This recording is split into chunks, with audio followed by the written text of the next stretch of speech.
ॐ सहनाववतु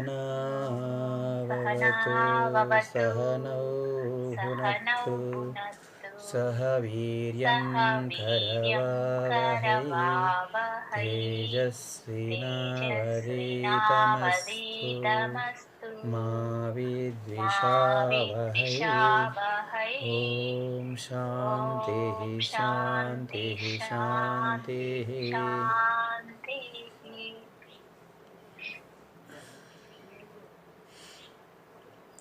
చూసుకున్నారమ్మా నిన్న చెప్పినవి ఒకసారి మళ్ళీ? నిన్న చెప్పినట్లు ఏమన్నా డౌట్లు ఉన్నాయా? ఇది సాధనా చతుష్టయములో మొట్టమొదట నిత్యానిత్య వస్తు వివేకము, ఇహ అమూత్ర ఫలభోగ విరాగము, సమాధి షట్క సంపత్తి, లాస్ట్లో ముముక్షత్వము. సమాధి షట్క సంపత్తి అంటేనా అవి 6 రకాలు అనేసి మాట్లాడుకున్నాం కదా, అక్కడ ఆగిపోయాం. సమాధానం వరకు చెప్పుకున్నాం.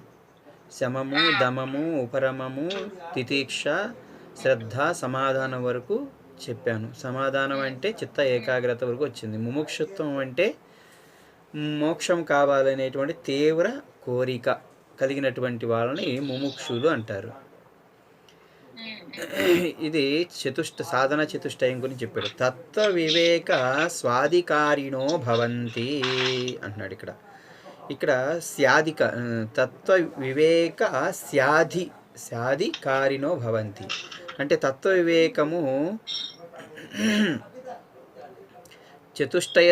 సాధనా చతుష్టయ సంపన్నుల ఎవరైతే ఉన్నారో వాళ్ళకి మాత్రమే అధికారులు అని చెప్తున్నాడు ఇక్కడ.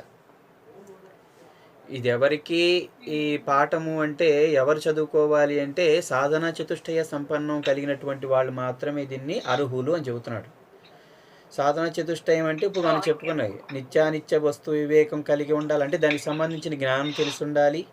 అలాగే ఇహలోకంలో పరలోకంలో ఉన్నటువంటి భోగాల పట్ల వైరాగ్యం కలిగి ఉండాలి. అలాగే శమధమాది షట్క సంపత్తి, సమాధి షట్క సంపత్తి అంటే శమము, దమము, ఉపరమము, తితీక్ష, శ్రద్ధ, సమాధానము ఇవన్నీ కూడా మానసికంగా కలిగి ఉండాలి. మనోనియంత్రణ కలిగి ఉండాలి, ఇంద్రియ నిగ్రహం కలిగి ఉండాలి. అలాగే ఉపరమం అంటే స్వధర్మం చేసి ఉండాలి. అలాగే శ్రద్ధ నమ్మకం కలిగి ఉండాలి గురువాక్యము, అలాగే ఆ శాస్త్రవాక్యం పట్ల. అలాగే తితీక్ష సహనం కలిగి ఉండాలి. ముముక్షత్వము లాస్ట్లో. ఈ విధంగా మోక్షం కావాలనే తీవ్రమైనటువంటి కోరిక కలిగి ఉండాలి. ఈ యొక్క స్వభావం లక్షణాలు కలిగినటువంటి వాళ్ళు ఎవరైతే ఉన్నారో వాళ్ళు సాధనా చతుష్టయ సంపన్న అధికారులు. వాళ్ళే తత్వ వివేకం ఈ యొక్క జ్ఞానాన్ని వినడానికి అలాగే ఆచరణ చేయడానికి అర్హులవుతారు అని చెబుతున్నాడు ఇక్కడ గురువుగారు. ఇక్కడ మరి ఇక్కడ ఏమని చెబుతున్నాడు? తత్వ వివేక కహ అంటే తత్వ వివేకం అంటే ఏమిటి అని చెబుతున్నాడు. ఆత్మ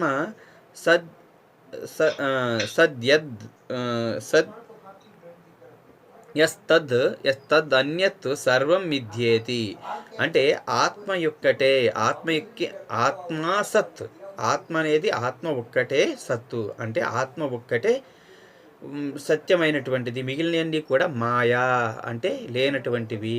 ఆత్మ కంటే ఇతరములైనటువంటి కూడా మిథ్య అంటే మాయా అని అర్థము ఇక్కడ. అంటే మనము చెప్పుకున్నాము ఆత్మ ఒక్కటే ఉన్నది, మిగిలినన్నీ కూడా మిథ్య అంటే పుట్టి చనిపోయి నశించేటువంటివి. అంటే ఇంతకు ముందు లేవు, అలాగే తర్వాత కూడా అంటే నశించిన తర్వాత కూడా ఉండవు, కేవలం మధ్యలో కనపడుతున్నాయి ఇవి. దానిలో ఏవైతే మధ్యలో కనపడుతున్నాయి ఇవి లేనటువంటివి, అంటే ముందు ఉండవు, అలాగే అవి నశించిన తర్వాత కూడా ఉండవు కనుక అవి, అందుకే అవి లేనటువంటివి. అదే దాన్ని మిథ్య అంటారు. మనము సినిమా హాల్కి వెళ్ళినప్పుడు ఏం చేస్తాడు, కేవలం సినిమా తెర మాత్రమే ఉంటుంది. సినిమా తెర మాత్రమే ఉంటుంది, దానిలో సినిమా మొదలవదు. ఎప్పుడు మొదలవుతుంది? మనం వెళ్ళి కూర్చున్న తర్వాత సినిమా స్టార్ట్ చేస్తారు. మళ్ళీ సినిమా అయిపోయిన తర్వాత మళ్ళీ సినిమా అనేది బొమ్మ కనపడదు, ఇక కేవలం తెర మాత్రం ఉంటుంది. ఆ తెర ఏదైతే ఉందో అది మనము వెళ్ళిన తర్వాత కూర్చున్న దగ్గర నుంచి మళ్ళీ ఆఖరి వరకు కూడా మనకి తెర అనేది ఎప్పుడు ఉంటూనే ఉంటుంది. కానీ దాని మీద ఉంటుందే మధ్యలో వచ్చేటటువంటి సినిమా ఏదైతే ఉందో బొమ్మ, అది మాత్రం మాయమవుతుంది. అలాగేంటంటే ఈ సినిమా తెర ఏదైతే ఉందో ఎప్పుడు కూడా ఉండేటి ఏదైతే ఉందో దాన్నే బ్రహ్మ అంటున్నాడు. దాని మీద ఏవైతే కనబడుతున్నాయి బొమ్మలు ఇవన్నీ కూడా సృష్టి. అది లేనటువంటివి ఉన్నట్టుగా కనబడుతున్నవి, దాన్నే మిథ్య అంటున్నాడు ఇక్కడ. లేనివి ఉన్నట్టుగా ఏదైతే కనబడుతుందో దాన్ని మిథ్య, మాయా అని చెబుతున్నాడు. మనం మ్యాజిక్ అంటాం కదా, మ్యాజిక్ చేసేవాడు ఏం చేస్తాడు, ముందు చేతులు ఉండవు కానీ మనకి చూపిస్తాడు. దాని పక్షులు తీస్తాడు, బొమ్మలు తీస్తాడు, అలాగే రకరకాల వస్తువులు చూస్తాడు, మళ్ళీ తర్వాత అవి మళ్ళీ కనబడవు. అంటే మనం ఏం చేస్తున్నాం, అది మ్యాజిక్ అంటే మాయ చేస్తున్నాడు అంటున్నాం అంతే. అదేవిధంగా ఈ సృష్టిలో కూడా ఈశ్వరుని ఆధారంగా చేసుకుని ఈ సృష్టి కూడా ఏంటంటే మన యొక్క అజ్ఞాన వశం చేత, అజ్ఞానం వల్ల ఏమవుతుందంటే ఈ మాయ ఏదైతే ఉందో అది నిజంగా అనిపిస్తూ ఉంటుంది. ఇది వచ్చి వెళ్ళిపోతూ ఉంటాయి సృష్టిలో మొత్తం కూడా, వచ్చిపోయేటువంటివన్నీ కూడా సినిమాలాగా. ఆ విధంగా ఈ సృష్టి మిథ్య, మాయ అని చెబుతున్నాడు. అమ్మ దీంట్లో క్లారిటీ వచ్చింది కదా.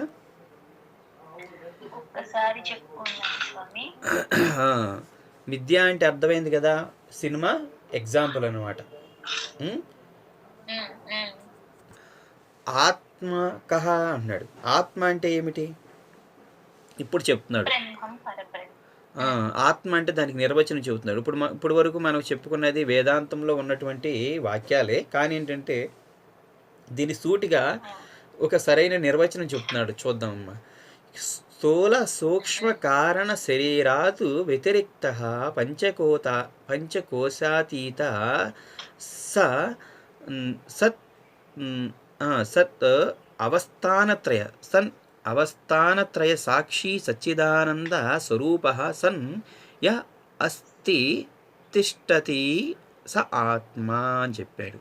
ఇక్కడ చెబుతున్నాడు స్థూల సూక్ష్మ కారణ శరీరాద్. స్థూల శరీరము, సూక్ష్మ శరీరము, కారణ శరీరము అనేటువంటి మూడిటి కంటే భిన్నమైన, వ్యతిరిక్త అంటే భిన్నమైనటువంటిది. ఇంకా పంచకోశాతీత సహా అన్నాడు. పంచకోశ అంటే పంచకోశాలు, మన శరీరము పంచకోశాలతో ఉంటుంది, పంచకోశాలకి అతీతమైనది. ఇంకా అవస్థానత్రయ సాక్షి అంటున్నాడు.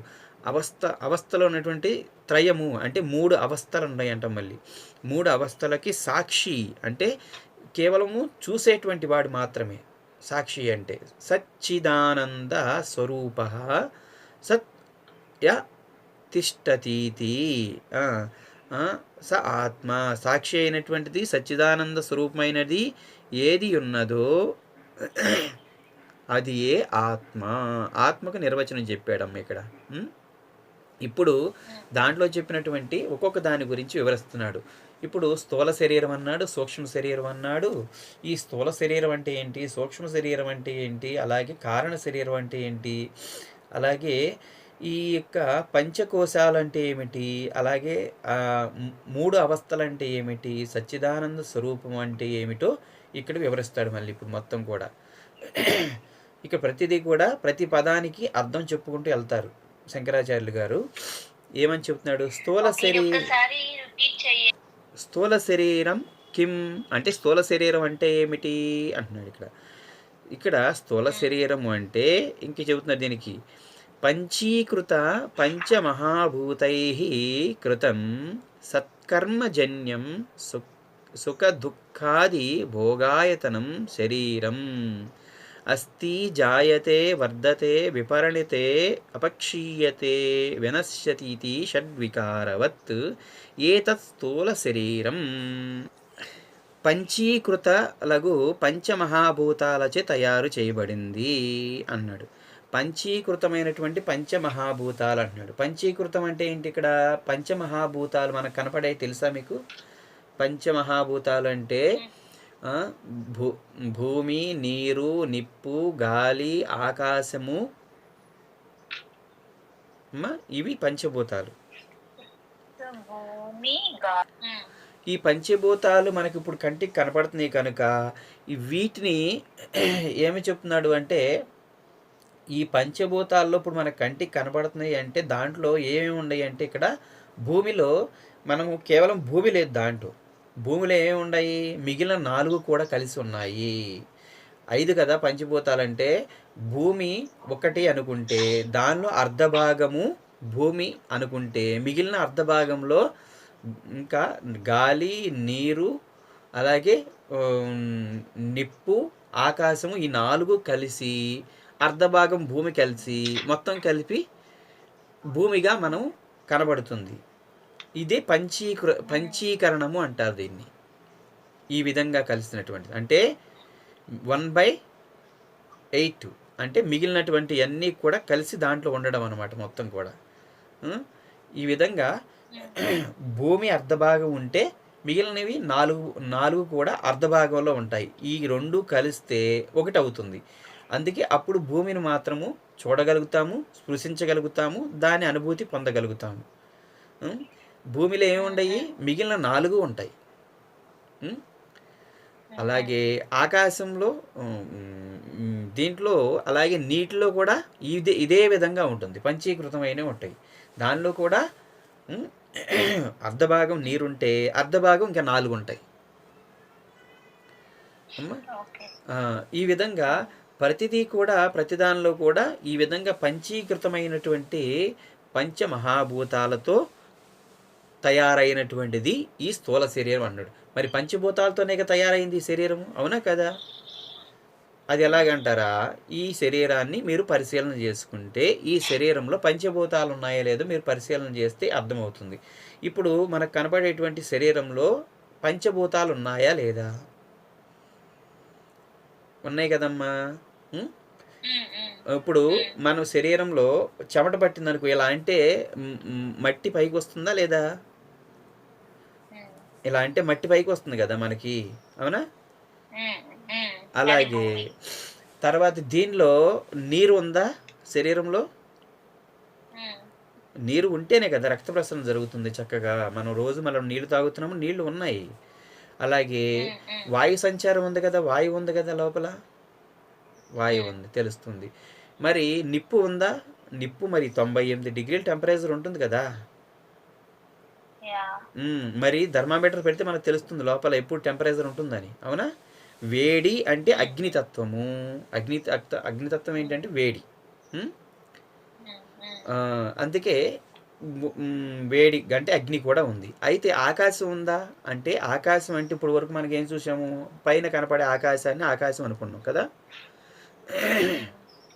కానీ ఆకాశం అంటే స్పేస్, ఖాళీ ప్రదేశము. అది ఎక్కడుంది? ఎక్కడ ఆ ఖాళీ ప్రదేశం ఉందో అదంతా కూడా ఆకాశం కింద వస్తుంది. ఇంకోటి ఏంటంటే శాస్త్రం ఏం చెప్పిందంటే ఆకాశం శబ్ద గుణకం అంటే ఎక్కడైతే నీకు శబ్దం అనిపిస్తుందో అక్కడ ఆకాశం ఉండట్టే. ఇంకా ఆకాశం అంటే మిగిలిన వాటికి ఉండడానికి అవకాశం ఇచ్చిన దాన్ని ఆకాశం అంటాం. ఏదైతే ఉందో వస్తు సంపద అంతా కూడా ఉండడానికి అవకాశం ఇచ్చినటువంటి ప్రదేశం ఏదైతే ఉందో దాన్ని ఆకాశం అంటారు. ఇప్పుడు ఇల్లు కట్టుకున్నాము, దేంట్లో కట్టుకున్నాము? ఖాళీ ప్రదేశంలో కట్టుకున్నాము, అవునా? ఖాళీ ప్రదేశం అంటే ఇప్పుడు ఏం చెప్పాము? ఆకాశమే. అంటే ఖాళీ ఏదైతే ఉందో దాన్ని ఆకాశం అన్నాం. ఆ ఖాళీ ప్రదేశంలో ఏం కట్టుకున్నాము? ఇల్లు కట్టుకున్నాము, దాంట్లో మనము కావాల్సినవన్నీ పెట్టుకున్నాము, అన్నీ చేసుకుని ఇప్పుడు ఇల్లు కట్టుకున్న తర్వాత ఇంట్లో మళ్ళీ ఖాళీ ప్రదేశం ఉంది, దాంట్లో మనకు కావాల్సిన వస్తువులన్నీ పెట్టుకున్నాము. ఇంకా దాంట్లో మనం ఉండడానికి సౌకర్యమైనటువంటి అన్నీ కూడా కట్టుకున్నాము. ఇవన్నీ కూడా దేంట్లో కట్టుకున్నాం మనం ఇప్పుడు? ఆకాశంలో. ఖాళీ ప్రదేశంలో ఆకాశం మన శరీరంలో ఉందో లేదో ఎలా తెలుస్తుంది? ఆకాశం అన్న ఏమనంటే శబ్దం వచ్చే ప్రతి ప్రదేశం కూడా ఆకాశం ఉంటుంది అని చెప్పాను. ఇప్పుడు మీ శరీరం మీద కొడితే శబ్దం వస్తుంది కదా, ఇట్లా అనంగానే శబ్దం వస్తుంది కదా, అవునా? ఆకాశం ఏముంది?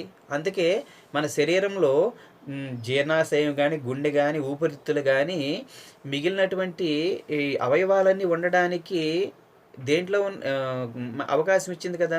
అంటే దేంట్లో ఉండయి? ఈ శరీరం లోపల ఖాళీ ప్రదేశంలో ఇవన్నీ ఉన్నాయి కదా. అంటే అక్కడ కూడా ఆకాశం ఉంది. రక్త ప్రసరణ జరగాలంటే ఖాళీ ఉండాలి కదా, అంటే అక్కడ కూడా ఆకాశం ఉంది. అవునా? మనము కదలికలకు కదలాలన్నా మూమెంట్స్ ఉండాలన్నా కానీ ఖాళీ ఉండాలి కదా. శరీరంలో జాయింట్ల దగ్గర ఖాళీ ఉంటే అక్కడ ఆకాశం ఉంది. అంటే ఆకాశం లేని చోటే లేదు. ప్రతి కణంలో ప్రతి చోట కూడా ఆకాశం ఉంది అమ్మా. ఇప్పుడు మనకు తెలిసింది పంచభూతాలతో నిర్మితమైందని చెప్పాడు కదా ఇది. అంటే పంచభూతాలు మన శరీరంలో ఉన్నాయని మనకు అర్థమైంది కదా ఇప్పుడు. ఇంకొకటి పృథివీ ఉంది అన్నాను కదా, మట్టి వస్తుందని చెప్పాను కదా. పృథివీ అంటే ఇక్కడ ఏంటంటే శాస్త్రం ఏం చెప్తుందంటే గంధవతి పృథివీ అన్నాడండి. అంటే ఎక్కడైతే స్మెల్ వస్తుందో అది పృథివీ తత్వము, గుర్తుపెట్టుకోండి అమ్మా. ఎక్కడ స్మెల్ వచ్చినా కానీ, అంటే నీ శరీరం వాసన చూస్తే స్మెల్ వస్తుంది కదా, అది భూమి తత్వము, గుర్తుపెట్టుకోండి. పువ్వులు వాసన చూస్తే పువ్వులు వాసన స్మెల్ తెలుస్తుంది కదా, అంటే భూమి తత్వం దానిలో కూడా ఉంది. నీటిలో వాసన వస్తుంది కదా, దానిలో కూడా ఉంది. నిప్పులో వాసన వస్తుంది కదా, దానిలో కూడా ఉంది. గాలిలో వాసన వస్తుంది కదా, దానిలో కూడా ఉంది అమ్మ. ఆకాశంలో కూడా మనకి భూమి తత్వం. అంటే ఇది పంచీకరణం జరిగినటువంటి భూతాత్మకమైనటువంటి ఈ శరీరము. ఇంకా అంతేకాకుండా ఏమంటున్నాడు, ఇంకా దేంతో తయారైంది ఇది? పంచీకృతమైనటువంటి ఈ శరీరము పంచకోశాలకు అతీతమైనటువంటిది అంటున్నాడు ఇక్కడ. ఆ పంచకోశాలు కూడా చెబుతాడు ఇక్కడ.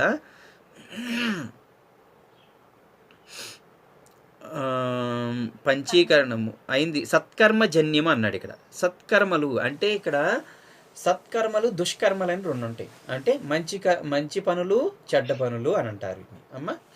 ఇప్పుడు మంచి పనులు ఏంటి? దాన ధర్మాలు, పూజలు, వ్రతాలు, యజ్ఞయాగాదులు అమ్మ, పరులకు ఉపకారం చేయటము అమ్మ, సేవ చేయటము, ఇవన్నీ కూడా సత్కర్మల కింద వస్తాయి.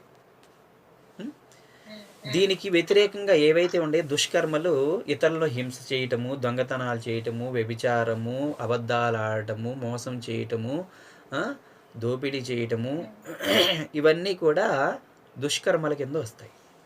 అందుకే మనం చేసినటువంటి పూర్వజన్మలో చేసినటువంటి సత్కర్మల ఫలితంగా ఈ యొక్క జన్మం అనేది వచ్చింది అన్న, ఈ స్థూల శరీరం వచ్చిందంట. మరి స్థూల శరీరం పుట్టింది. ఇంకా ఇదేంటిది?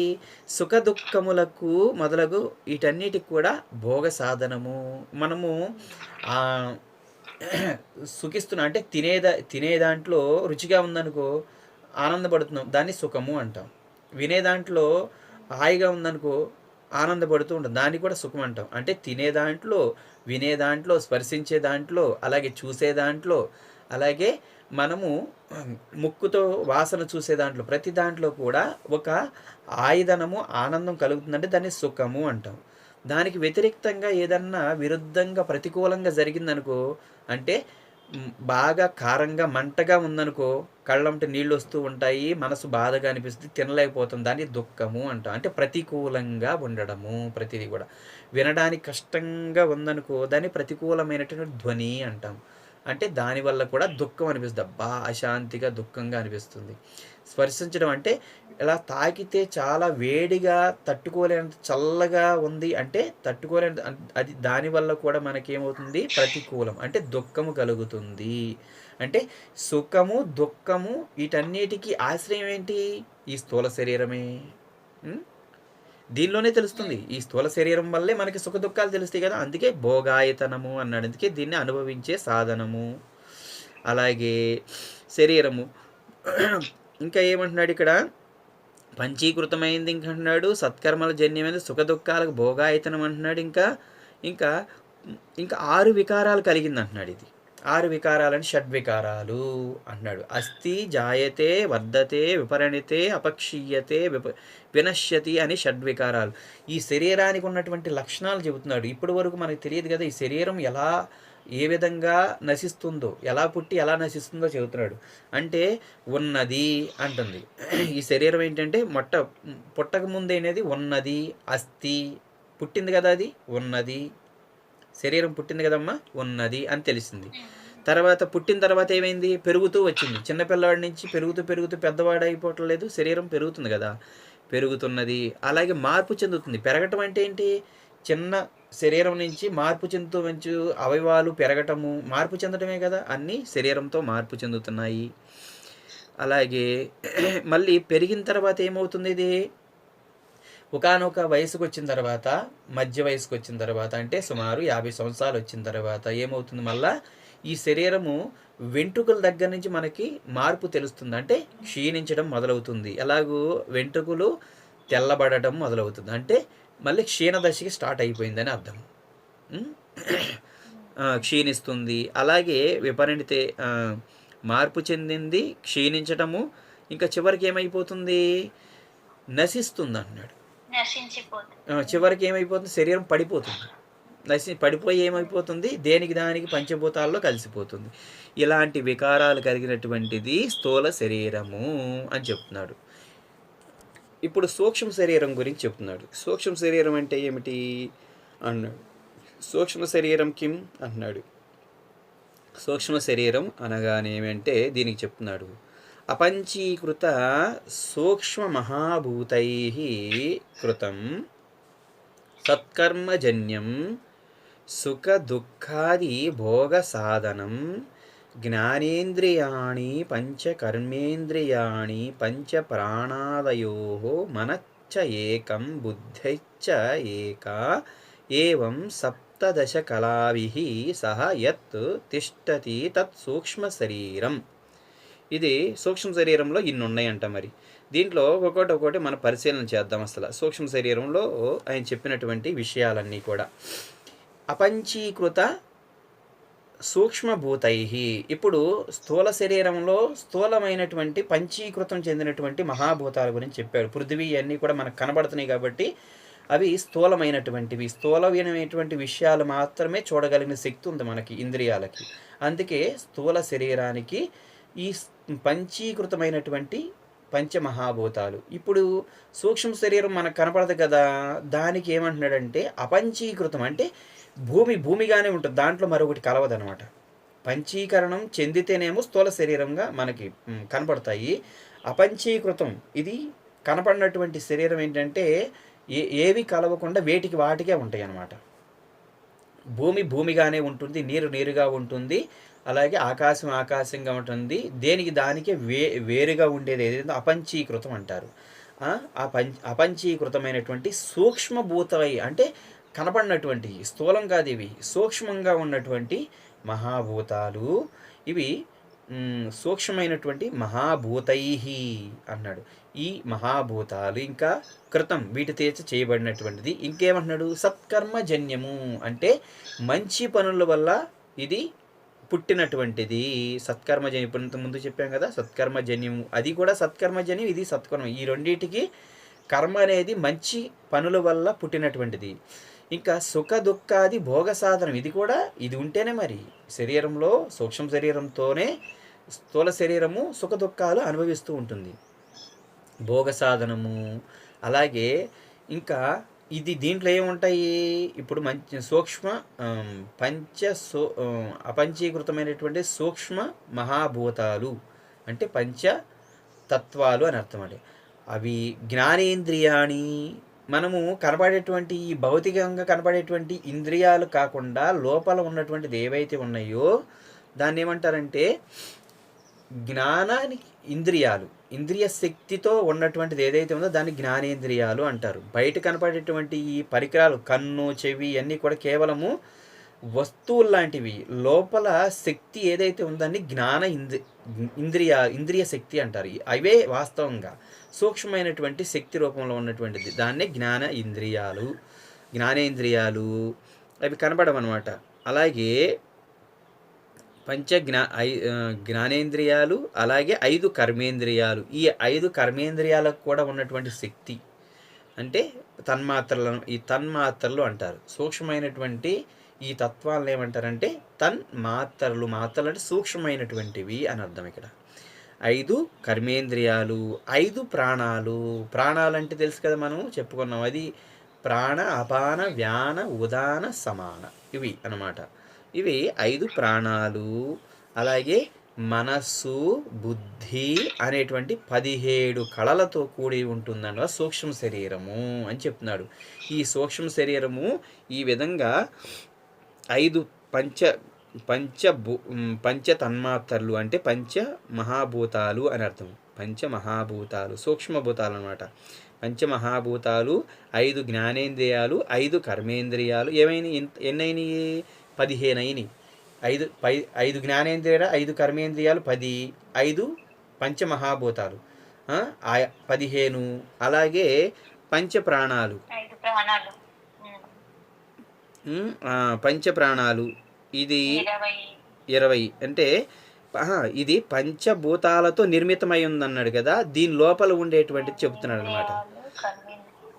ఒక నిమిషం అమ్మ. ఇది పంచభూతాలతో నిర్మితమై ఉంది. ఈ సూక్ష్మ శరీరంలో ఏముంటాయి అంటున్నాడు ఇక్కడ.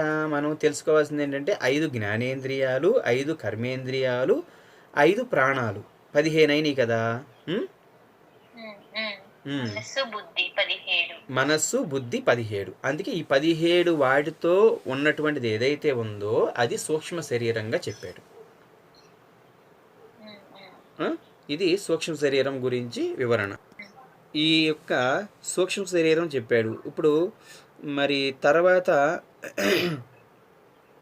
సూక్ష్మ శరీరం తర్వాత చెప్పేటటువంటిది మనకి ఈ యొక్క 5 జ్ఞానేంద్రియాలు ఏవైతే ఉన్నాయో వాటి గురించి చెబుతున్నాడు. వాటికి అధిదేవతలు ఎవరు చెబుతున్నాడు ఇక. ఇప్పుడు దీంట్లో సూక్ష్మ శరీరంలో వచ్చినటువంటి 5 జ్ఞానేంద్రియాలు, 5 కర్మేంద్రియాలు, అలాగే మనస్సు బుద్ధి అంటే 5 ప్రాణాలు, మనస్సు బుద్ధి అనే 17 కళలు చెప్పాడు కదా. వీటి గురించి మనకి ఇక్కడ చెప్తున్నాడు. శ్రోత్రం త్వక్ చక్షు రసన ఘ్రాణమితి పంచ జ్ఞానేంద్రియాణి. అంటే శ్రోత్రం అంటే ఇక్కడ చెవులు, అలాగే త్వక్ అంటే చర్మము, అలాగే రసన అంటే నాలుక, చక్షు అంటే కన్నులు, రసన అంటే నాలుక, ఘ్రాణ అంటే ఇది ముక్కు. ఈ 5 కూడా 5 జ్ఞానేంద్రియాలు. జ్ఞానాన్ని బాహ్యం నుంచి అంటే బయట విషయాల నుంచి బయట విషయాలు స్వీకరించి మనస్సుకు చేరేసి మనసు నుంచి బుద్ధి ద్వారా నిర్ణయాత్మకం చేసేదాన్ని ఇక్కడ జ్ఞానాన్ని తెలియజేస్తాయి కనుక దీన్ని జ్ఞాన ఇంద్రియాలు. బయట విషయాల యొక్క జ్ఞానాన్ని తెలియజేస్తాయి అన్నమాట. అవి నల్లగా ఉన్నాయా, తెల్లగా ఉన్నాయా, లేదంటే వాసన ఘాటుగా ఉందా, లేదంటే సుగంధ వాసన వస్తుందా, చెవులు వినేటువంటి విషయం అయితేనేమో వినడానికి అనుకూలంగా ఉందా, ప్రతికూలంగా ఉందా, వేడిగా ఉందా, చల్లగా ఉందా, ఇవన్నీ జ్ఞానం అన్నమాట. బయట ఉన్నటువంటి జ్ఞానం ఇవి తెలుసుకుని మనకు తెలియజేస్తున్నాయి కనుక దీన్ని జ్ఞాన ఇంద్రియాలు అన్నారు అంతే. అలాగే ఇక్కడ మరి వీటికి అధిదేవతలు ఎవరంటున్నాడు. శ్రోత్రస్య దిగ్దేవత త్వచో వాయు, చక్షు సూర్య, రసనాయ వరుణ, జ్ఞానస్య అశ్వినౌ. ఇది జ్ఞానేంద్రియ దేవత అంటున్నాడు. ఇప్పుడు జ్ఞాన ఇంద్రియాలకు దేవతలు ఉంటారంట, అధిదేవతలమ్మ. ప్రతిదీ కూడా మన శరీరంలో ప్రతి చోట కూడా అధిష్టానమైనటువంటి ఇంద్రియ శక్తి అంటే ఇక్కడ అధిష్టాన దేవతలు ఉంటారు సూక్ష్మ రూపంలో. అందుకే ఈ యొక్క దేవతల గురించి చెప్తున్నాడు. చెవులకి దిక్దేవతలు అంటున్నాడు. మనకి 10 దిక్కులు అంటారు. ముఖ్యంగా మనకి 4 దిక్కులు సూచిస్తారు. తూర్పు, పడమర, దక్షిణము, ఉత్తరము. ఈ 4 దిక్కులు. దీని తర్వాత ఇంకొక 4 దిక్కులేంటి. తూర్పుకి అలాగే దక్షిణానికి మధ్యలో ఉండేటువంటిది ఏంటిది ఆగ్నేయము. దక్షిణానికి అలాగే పడమరికి మధ్యలో ఉండేది ఏంటిది నైరుతి అంటారు. మనకి ఇల్లు వాస్తు కట్టేటప్పుడు ఇవన్నీ మనకి చెప్తూ ఉంటారు. మరలా పడమరకిను అలాగే ఉత్తరానికి మధ్యలో ఉండేది వాయువు, అలాగే ఉత్తరానికి మళ్ళీ తూర్పుకి మధ్యలో ఉండేది నైరుతి అంటే ఈశాన్యము. ఈ విధంగా మనకి 4 ఏమైనాయి 8 అయినాయి కదా. మరి 2 దిక్కులు ఏంటి. భూమి, ఆకాశం, కింద పైన. ఈ విధంగా 10 దిక్కులు. వీటికి అధిదేవత దిగ్దేవత అన్నాడు. అందుకే ఇంకా త్వచో వాయు. త్వచో అంటే వాయువు అంటే త్వచకి అంటే శరీరానికి చర్మానికి వాయుదేవత. ఇప్పుడు చర్మము మనకి ఏం చెబుతుంది. స్పర్శ జ్ఞానాన్ని తెలియజేస్తుంది. అవునా. స్పర్శ అంటే మనకి వాయువులో స్పర్శ ద్వారా తెలుస్తుంది. వాయువు ఉంది అంటే మనకు స్పర్శతోనే తెలుస్తుంది కదా. వాయువు చల్లగా మనకి శరీరాన్ని తగిలితే ఓహో గాలి చల్లటి గాలి వేస్తుంది, వేడిగా తగిలితే వేడి గాలి తగులుతున్నట్టు గాలి స్పర్శ ద్వారా తెలుస్తుంది. అందుకే దాన్ని ఏంటంటే స్పర్శ. వాయువు త్వచో వాయు, త్వచ అంటే శరీరము, చర్మము. చక్షుహు అంటే ఈ కన్నుకి ఏంటంటే సూర్యుడు, ప్రకాశాన్ని మనకి చూస్తున్నామంటే సూర్యుడే కదా.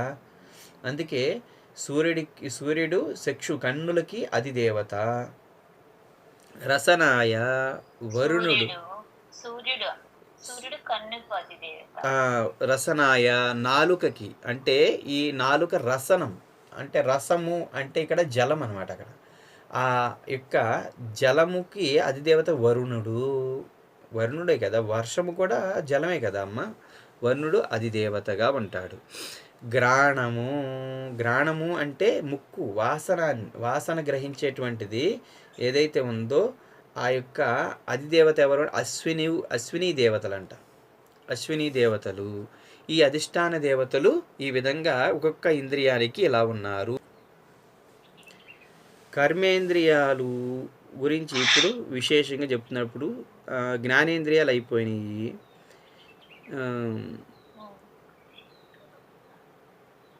వాక్, పాణి, పాద, పాయు, ఉపస్థానితి పంచ కర్మేంద్రియాణి.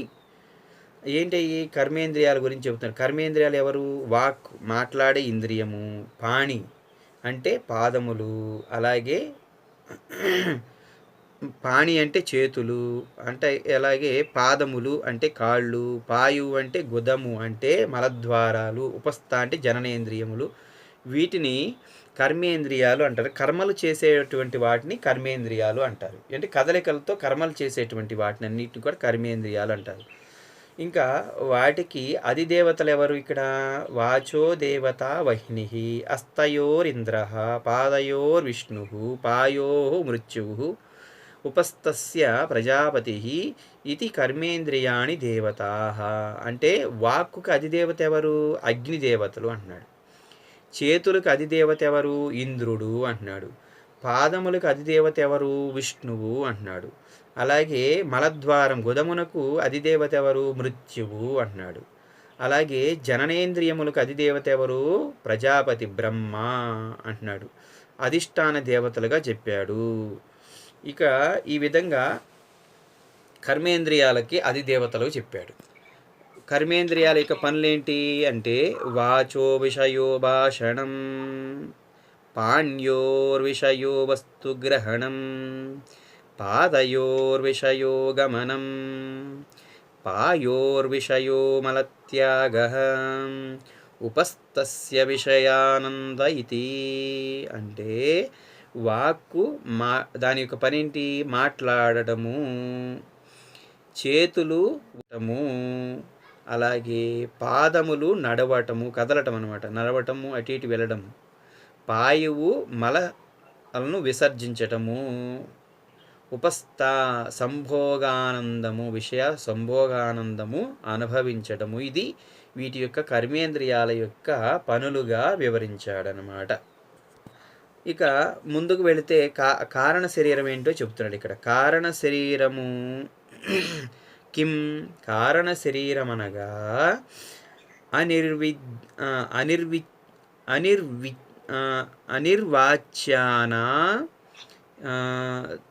అనిర్వాచ్యానాద్ అవిద్యారూపం శరీరద్వయస్య కారణమాత్రం సత్ స్వరూపజ్ఞానం నిర్వికల్పక రూపం యద్ అస్తి తత్ కారణ శరీరం. దీనిలో చక్కగా వివరించాడనమాట శంకరాచార్యులు గారు. అంటే అనిర్వాచ్యాన అంటున్నాడు. అనిర్వాచ అంటే నిర్వచించడానికి, అంటే దాన్ని మాట్లాడడానికి వీలు కానటువంటిది. మనం మాటలతో చెప్పుకునేటువంటి శరీరం కాదు. ఇది ఇలా ఉంటుంది, దానికి సంబంధించినటువంటి విషయం ఇది అని చెప్పడానికి వీలు లేనటువంటిది, ఆలోచనకు అందనటువంటిదని అర్థం. అది అనిర్విచారం అంటే నిర్వచించుటకు వీలు కానటువంటిది. ఇంకేమన్నాడు? అవిద్యా రూపము. అవిద్య అంటే అది లేనటువంటిది, అంటే అది అనాది అయినటువంటిది. అవిద్య అంటే అజ్ఞానము. అజ్ఞానము రూపమైనటువంటిది. అజ్ఞానం అంటే తెలియనితనం, అది తెలుసుకునేటటువంటి స్థితి, కానీ తెలియంది, అది తెలియనటువంటిది అనమాట. ప్రతిదీ కూడా అజ్ఞానము అంటే తెలియనటువంటిది అని అర్థం. జ్ఞానం అంటే తెలిసింది, అజ్ఞానం అంటే తెలియదు, అంతే. అవిద్యకు, అనాది అయినటువంటి అవిద్యకు కారణమైనటువంటిది. అనాది అయిన అవిద్యకు కారణమైనటువంటిది. ఇంకా ఇది స్థూల సూక్ష్మ శరీరాలు ఏవైతే ఉన్నాయో ద్వయస్య కారణమాత్రం సత్తు. ఈ ద్వయస్య అంటే ద్వయ అంటే రెండు. ఏంటవి? స్థూల సూక్ష్మ శరీరాలు ఏవైతే ఉన్నాయో ఆ శరీరాలకు కారణమైన మూలమైనటువంటిది, అసలు అవి పుట్టడానికి మూలమైనటువంటిది ఇదే. అవి రావడానికి కారణమే మూలమైనటువంటిది. మూలం ఏదంటే హేతు ఏదైతే అంటే ఏదంటే ఇదే కారణ శరీరమే. దానివల్లే వస్తాయి, కారణ శరీరం వల్లే ఈ స్థూల సూక్ష్మ శరీరాలు వస్తాయి. అందుకే అది శరీరాలకు కారణమైనటువంటి హేతు అనమాట. ఇంకా స్వరూప జ్ఞానము లేనిది అంటే స్వరూపము, మన యొక్క స్వరూప జ్ఞానము తెలియదు, అది అజ్ఞానంతో ఉంటుంది కనుక దాని యొక్క స్వరూప జ్ఞానం అనేది లేనే లేదు. అది దాంట్లో స్వ అంటే ఆత్మజ్ఞానం, అంటే లోపల ఉన్నటువంటి ఆత్మ సంబంధించిన జ్ఞానం లేనటువంటిది. ఇంకా నిర్వికల్పక రూపమైనటువంటిది. అది నిర్వికల్పం అంటే నిర్వికల్పమైనటువంటిది. కల్పము నిర్వికల్పక రూపమైనటువంటిది. ఎక్కడ మనసు కూడా లేనటువంటిది. ఇక అది ఆలోచనటువంటి స్థితి, అంటే కల్పనలు చేయని ఊహ కూడా లేనటువంటి స్థితి. కారణ శరీరము. అవస్థానత్రయము అంటే మనకి అనగానేమి? అవస్థానత్రయం కిం అంటే అవస్థానత్రయము జాగ్రత్త స్వప్న సుషుప్త అవస్థ అన్నాడు. అందుకే జాగ్రత్త అవస్థ అంటే మెలకువగా ఉండేటువంటి అవస్థ, స్వప్న అవస్థ అంటే కలలు కనేటువంటి అవస్థ, సుషుప్తి అవస్థ అంటే గాఢ నిద్ర అని అర్థం. ఈ మూడు అవస్థల పేరు అవస్థానత్రయము అంటారు. ఇప్పుడు ఈ యొక్క జాగ్రత్త స్వప్న సుషుప్తి అవస్థ మూడు అవస్థలు చెప్పాడు కదా. ఇప్పుడు మన కాన్షియస్నెస్ ఏదైతే ఉందో, మెలకువగా ఉన్నది ఏదైతే ఉందో అది జాగ్రత్త అవస్థ అన్నాడు కదా. మరి జాగ్రత్త అవస్థ అంటే ఏమిటి? దాంట్లో ఎలా తెలుసుకుంటే ఇది జాగ్రత్త అవస్థ అని మనకి ప్రమాణం ఏంటి అంటే, జాగ్రత్త అవస్థ అనగానేమి అంటే ఇక్కడ శ్రోత్రాది జ్ఞానేంద్రియై శబ్దాది విషయైచ్చ జ్ఞాయత ఇది యత్తత్ సా జాగ్రత్త అవస్థ. శ్రోత్రాది జ్ఞానేంద్రియై అంటున్నాడు. అంటే శ్రోత్రాది అంటే ఏంటి? ఇక్కడ చెవులు, చర్మము, కన్నులు, నాలుక, ముక్కు 5 జ్ఞానేంద్రియాలు. అలాగే శబ్ద స్పర్శ రసన రూపరస గంధములు ఏవైతే ఉన్నాయో 5 విషయాలు. ఈ 5 జ్ఞానేంద్రియాల ద్వారా 5 విషయాల్ని తెలియజేయునది జాగ్రత్త అవస్థ. అలాగే దీనికి అధిదేవత ఎవరు? జాగ్రత్త అవస్థకి అధిదేవత స్థూల శరీరాభిమాన్యాత్మ విశ్వ ఇత్యుచ్యతే. దీనికి అధిదేవత ఎవరు అంటున్నాడు ఇక్కడ? స్థూల శరీరాభిమాని ఎవరైతే ఉన్నారో, స్థూల శరీరాభిమాని యగు ఆత్మ, స్థూల శరీరం మీద అభిమానం, ఇష్టం కలిగినటువంటి ఆత్మ విశ్వడు అంటారు ఆయన్ని. అధిదేవత ఎవరు? ఈ యొక్క జాగ్రత్త అవస్థకు అధిదేవత విశ్వడు. అలాగే స్వప్నావస్థ కహ అన్నాడు. స్వప్నావస్థ అంటే ఏమిటి అంటే, స్వప్న అవస్థ కేతి చే జాగ్రత్త అవస్థాయాం యదృష్టం యశ్రుతం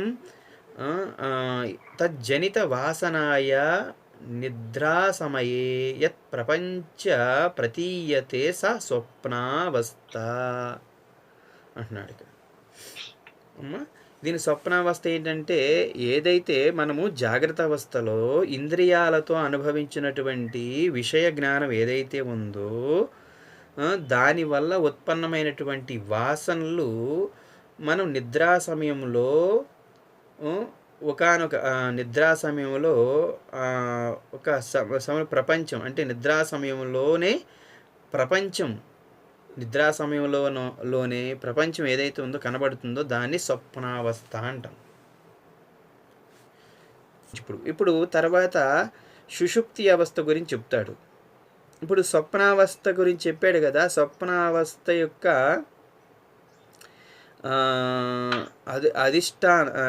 అధిష్టాన దేవత ఎవరంటే సూక్ష్మ శరీర అభిమాని దేవత ఎవరైతే ఉన్నారో తైజస్సుడు అంటారు. సూక్ష్మ శరీరాభిమాని దేవత అభిమాని ఆత్మ అయినటువంటి తైజస్సుడుగా చెప్పబడింది. మరి సుషుప్తి అవస్థ అనగానేమి అంటే తర్వాత సుషుప్తి అవస్థ అనగానే ఏంటంటే అహం కిమపి న జానామి సుఖేన మయా నిద్రయా అనుభూయత ఇది సుషుప్త అవస్థ. అంటే అహం కిమపి న జానామి, నాకేమీ తెలియలేదు, నేను సుఖంగా నిద్రపోయాను. సుఖేన మయా నిద్రాయ అనుభూతయా, నేను నిద్రపోయాను, సుఖంగా నిద్రపోయాను అని ఇది సుషుప్తి అవస్థ. ఇది సుషుప్తి అవస్థగా చెప్పాడు. అంటే నాకేమీ తెలియలేదు, నేను సుఖంగా నిద్రపోయాను, గాఢ నిద్ర అది అంటారు, సుషుప్తి అవస్థ అని చెప్పాడు. దీని గురించి సుషుప్తి అవస్థ చెప్పాడు. ఇప్పుడు దీనికి అధిదేవత ఎవరు? కారణ శరీర అభిమాని ఆత్మ ప్రాజ్ఞుడు. అంటే ప్రాజ్ఞు ఇత్యుచ్యతే, కారణ శరీరాభిమాని దేవత ప్రాజ్ఞుడు అంటారనమాట. ఇది ఈ యొక్క 3 అవస్థలకు సంబంధించినటువంటి జ్ఞానాన్ని తెలియజేసి ఏంటో చెప్పి దానికి అధిదేవతల గురించి చెప్పాడనమాట. ఇది ఇంతవరకు ఆపుదాం అమ్మ. రేపు మరుసటి క్లాస్లో చెప్పుకుందాం. ఓం పూర్ణమదః పూర్ణమిదం పూర్ణాత్ పూర్ణముదచ్యతే పూర్ణస్య పూర్ణమాదాయ పూర్ణమేవావశిష్యతే. ఓం శాంతి శాంతి శాంతి.